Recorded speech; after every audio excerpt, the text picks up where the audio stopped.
اجر عطا کر دیا جاتا ہے. غور کیجیے ذرا.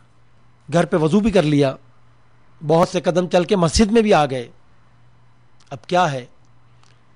نبی اکرم صلی اللہ علیہ وسلم نے ارشاد فرمایا کہ پہلی صف جو نماز پڑھنے والے ہیں ان کے لیے اللہ اور اس کے فرشتے ان پر درود بھیجتے ہیں. جب ہم مسجد میں جائیں تو ہمیں اہتمام کرنا چاہیے اس بات کا کہ ہم پہلی صف میں نماز پڑھنے کی کوشش کریں, وہیں نوافل ادا کریں, وہیں سنتیں ادا کریں. آپ صلی اللہ علیہ وسلم نے ارشاد فرمایا ان اللہ وملائکتہ یصلون علی الصفوف الاول, اللہ اور اس کے فرشتے پہلی صفوں میں نماز پڑھنے والوں پر درود و سلام بھیجتے ہیں. پھر وہی بات کہہ رہا ہوں, یہ خوشخبریاں, یہ بشارتیں کن کے لیے ہیں؟ تمام نمازیوں کے لیے نہیں, ان نمازیوں کے لیے جو نماز با جماعت کا اہتمام کرنے والے ہیں, جو انفرادی نماز پڑھنے والے ہیں. ان خوشخبریوں سے وہ محروم ہیں. اس کے بعد کیا ہوتا ہے؟ جماعت کھڑی ہوتی ہے, امام تکبیر تحریمہ کہتا ہے اللہ اکبر, سورۃ الفاتحہ کی تلاوت کرتا ہے. نبی اکرم صلی اللہ علیہ وسلم نے ارشاد فرمایا کہ جب امام آمین کہے تو تم بھی اس کے ساتھ آمین کہا کرو. کیوں؟ اس لیے کہ اس وقت آسمان پر جو فرشتے ہیں وہ بھی آمین کہتے ہیں, اور جب ان کی آمین سے زمین والوں کی آمین مل جاتی ہے تو زمین پر آمین کہنے والوں کے اللہ گناہوں کو معاف فرما دیتے ہیں. غور کیجیے. اس ضمن میں ایک واقعہ سامنے آیا, کوئی حدیث نہیں, واقعہ ہے. ایک بزرگ کے بارے میں کہ ہمیشہ نماز با جماعت کا اہتمام کیا کرتے تھے. ایک بار مسجد میں پہنچے, تاخیر ہو چکی تھی, نماز نکل چکی تھی, بڑے پریشان ہوئے اور کوئی ساتھی بھی میسر نہ آیا جس کے ساتھ جماعت کرا لیتے. سوچنے لگے میری 27 نمازوں کا اجر چلا گیا, اب کیا کروں؟ دل میں تہیہ کیا ایک نماز نہیں ادا کروں گا بلکہ اپنی 27 نمازوں کو لوٹاؤں گا تاکہ 27 نمازوں کا اجر حاصل کر سکوں. 27 بار اس فرض نماز کو ادا کیا. خود ہی بتلاتے میں سویا تو کوئی کہنے والا کہہ رہا تھا کہ فلان تو نے اس نماز کو 27 بار تو ادا کر لیا, فرشتوں کی آمین کا کیا ہوگا؟ شاید فجر کی نماز تھی یا مغرب یا عشاء کی نماز تھی. کیا مقصد؟ انفرادی طور پہ آدمی کتنی ہی نمازیں پڑھ لے, لیکن اللہ کے فضل و کرم سے جو اجر اللہ نے نماز با جماعت میں رکھا ہے, انفرادی طور پہ آدمی نماز پڑھ کے اس اجر کو نہیں پا سکتا. اسی طرح ایک اور حدیث میں آتا ہے, حضرت انس رضی اللہ تعالیٰ عنہ وہ روایت کرتے ہیں کہ نبی اکرم صلی اللہ علیہ وسلم نے ارشاد فرمایا کہ جو شخص 40 دن تک 5 نمازیں اس طرح ادا کرے کہ تکبیر تحریمہ چھوٹنے نہ پائے, 5 نمازیں اس طرح ادا کرے کہ تکبیر تحریمہ چھوٹنے نہ پائے, اس کے لیے 2 بشارتیں ہیں, 2 خوشخبریاں ہیں, 2 سرٹیفکیٹس ہیں اس کے لیے. پہلی خوشخبری یہ ہے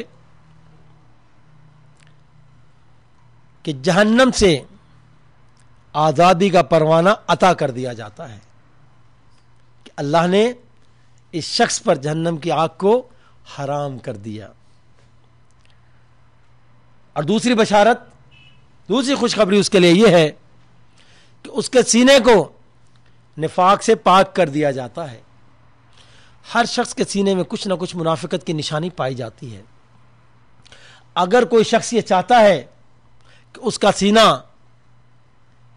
اس مرض سے پاک کر دیا جائے تو مدینے والا اللہ کے حکم سے ہمیں نسخہ بتلا رہا ہے. کتنے دن نمازیں پڑھنی جی؟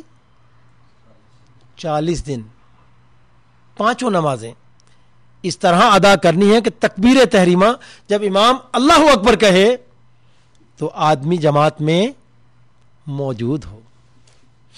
تو بات عرض کر رہا ہوں کہ کتاب و سنت کی روح سے نماز با جماعت ادا کرنے کی وجہ سے دنیا اور آخرت میں کیا کیا فوائد اور کیا کیا ثمرات حاصل ہوتے ہیں۔ بات کا دوسرا حصہ یہ ہے کہ شریعت میں، دین میں نماز با جماعت کے لیے کیا حکم آیا ہے۔ بھائیو، اگر اس موضوع کو پکڑوں تو صرف اس موضوع کے متعلق ایک نہیں، ایک سے زیادہ نشستیں درکار ہوں گی۔ اتنی احادیث مبارکہ اور اتنے واقعات اور اتنے احکامات ہیں اس بارے میں۔ وقت مختصر ہے، 2-3 واقعات اور احادیث بیان کر کے بات کے تیسرے حصے کی طرف چلیں گے۔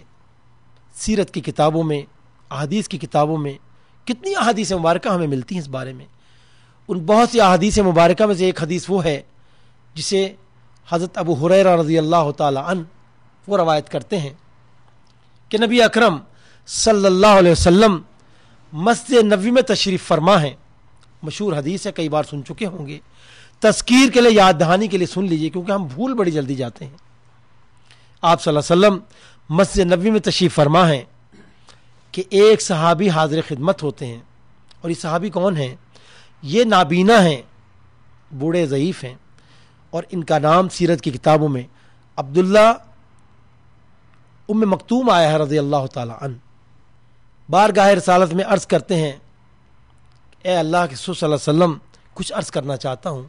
آپ صلی اللہ علیہ وسلم اجازت مرحمت فرما دیتے ہیں۔